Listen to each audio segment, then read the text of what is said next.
The woman had just traveled through time when she rammed straight into the family's second concubine. She even slapped her several times in a row. The reason she did this was because she saw the concubine holding contraband. Before traveling, the woman had been an airport security officer. She died in an accident while on duty. The moment she arrived in this world, she saw the concubine holding forbidden items. Thinking she was still at airport security, she asked them to show their boarding passes, which scared them. When she tried to grab her handcuffs, she realized her waist was covered in fat. She walked to a mirror, shocked to see she had transmigrated into the novel she just read, and she was the disposable villainess in that story. She remembered the second concubine in front of her, always bullied the servants, and called her the fat pig wife. Her son was poisoned by the concubine, and turned into a foolish child. The concubine wanted the wife's position, and caused the original woman's death. Seeing the newly arrived woman, the scheming concubine thought she was still timid like before. She ordered the servants to bully her again, but she didn't know the soul inside the woman had changed. Just as the servants rolled up their sleeves to beat her, her son stepped forward to protect her. The woman said she could handle them, and told him not to worry.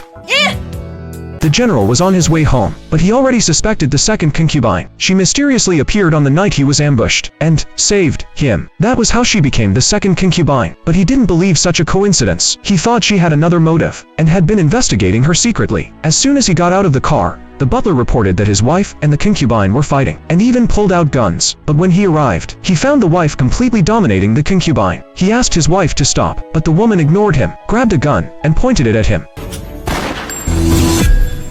Because of this, he ordered his men to lock her up. The concubine, still bitter, sent pig slop to the mother and son. But the woman wasn't someone to mess with. She pushed the concubine's head into the slop. The concubine, getting nothing out of this, stormed off angrily. When the mother and son were starving, the woman discovered she had a system. She could exchange items by burning calories. She had burned calories beating up the concubine, so she exchanged a hamburger meal for her son. She exercised every day, filling the room with exchanged items. One day, the system revealed that her son was poisoned, which caused his condition, so she worked harder to exchange for an antidote pill. Meanwhile, the furious concubine returned to her secret hideout. She was actually sent by a foreign country to steal weapons from the general's mansion. The woman's actions ruined her plan, so she decided to steal the weapons during the grandmother's birthday banquet, and poison everyone in the mansion. But the grandmother only recognized the woman as her real daughter-in-law, and demanded the general release her from confinement. To attend the banquet, the concubine pretended to be kind, and said she would personally invite the wife and young master. By now, the woman had already lost a lot of weight, and the boy's condition had been cured. She was operating a drone, watching the concubine's every move. The boy, unexpectedly, could hear the concubine's thoughts. He learned she was a spy. He told the woman everything he heard. The concubine still thought the woman looked the same as before, and didn't prepare a carriage for them, forcing them to walk to the banquet. But the woman had already exchanged a motorcycle from the system, and the two of them showed up at the grandmother's birthday banquet in style.